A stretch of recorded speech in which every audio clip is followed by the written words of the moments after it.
So why pitch at all? Well, making games is difficult. Very few games actually generate any profit whatsoever and sell in large quantities. In 1983, we had a video game crash. Atari made so many copies of ET, no one wanted to buy them. They dumped nearly 100,000 units somewhere in Mexico, and these have been excavated. Many modern games have not worked. Duke Nukem Forever, it took 10 years, it went through at least 2 different engines. It ended up costing the owner of 3D Realms $20 to $30 million of his private money. It was not successful. Grim Fandango was not successful. Although it's a famous game, it was released at a time where first-person shooters were dominating the market. And it's believed to have been the contributing factor to the decline of adventure games at the time. Mad World was a violent beat-em-up on the Nintendo Wii, a console which is dominated often by family titles.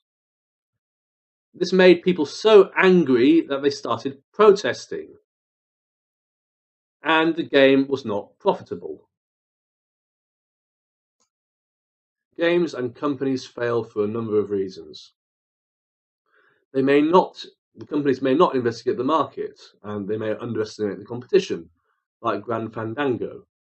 They may not be in touch with their customers, like Mad World. They may not be focused, like Duke Nukem Forever. And investors are interested in all of this because they don't want to lose money. They have to make a profit. So you have to convince the investors that you can deliver, that you are a safe investment. You have to have a good, exciting idea. And you have to be very, very clear. If there's any ambiguity, the investors will feel very insecure and may well not fund your project. So there are many references on the internet on how to pitch effectively, and here are 2 references here. One point is we are not giving a boring seminar. You should avoid cluttering your slides with lots and lots of words. You have nice images, few words as possible, and you don't read word for word from the slide. It is boring. Instead, you tell a story. You interest the investors. You should research your investors. Who are they? What makes them worry? Where are they coming from? And you have to sort of convince them that, you want them to invest in your game. You have to research them. You should rehearse, but, it has to be a nice flowing story with interaction with the audience, because you have to get a rapport with them. They'll be working with you. You want to come across as likable. And you have to be very, very clear. If you can get across the game idea in 10 seconds, there'll be no ambiguity, they will be on board. If there's any ambiguity, they will start feeling insecure and won't fund your project. There's a certain structure that pitchers must follow, and I will go through the structure. But first, I found the pitch structure quite inflexible. When you're pitching, you're meant to excite the audience. You're meant to develop a relationship with them and convince them that you are a safe investment. I think it's possible to lose this bigger picture by becoming too preoccupied with X statement, razor statement, pillars of design, unique selling points. I know they're there to provide clarity, but imagine if you have several pitches in one day, the pitch with a different structure will stand out. In our practice pitch, we deviated a little bit. We explained why we chose the PlayStation 4 as our platform. The audience may already know these stats, but it shows we've done our homework. It shows we are committed to the task. We also gave a case for risk mitigation. We said we are the original team. We know how to make Godsend HD. We said it be download only. It won't need to be distributed. It might be a bit patronizing to the audience, but then it shows, we are trying to quell their fears that we are a safe investment. So the introduction, they want to know who you are. What games have you made that's successful? You have to show that you are likable, that if they fund your project, they'll be working with you. You have to show that they will be able to tolerate you and enjoy working with you. In the next statement, you're essentially giving a slogan, but also contains some information of the game. So, for example, Little Big Planet, play, create, and share. We had Paint Your Way to Justice for Picazzo, and Survive the Speed was an early one for the drone game. The elevator statement should be catchy and memorable. Imagine you're trapped with your investor in a lift. You need to very, very quickly explain to what the game is about. Okay, you give an idea of what the game's about, the narrative, and the essence of the gameplay. So here, for example, in Batman, experience what it's like to be Batman.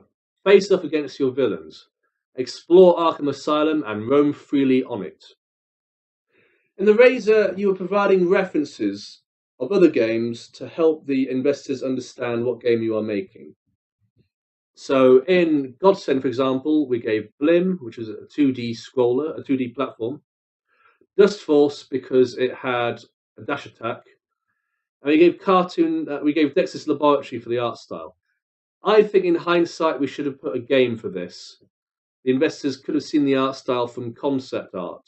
I think a game would have been better. But there should be references that everybody knows and not obscure games that no one has played.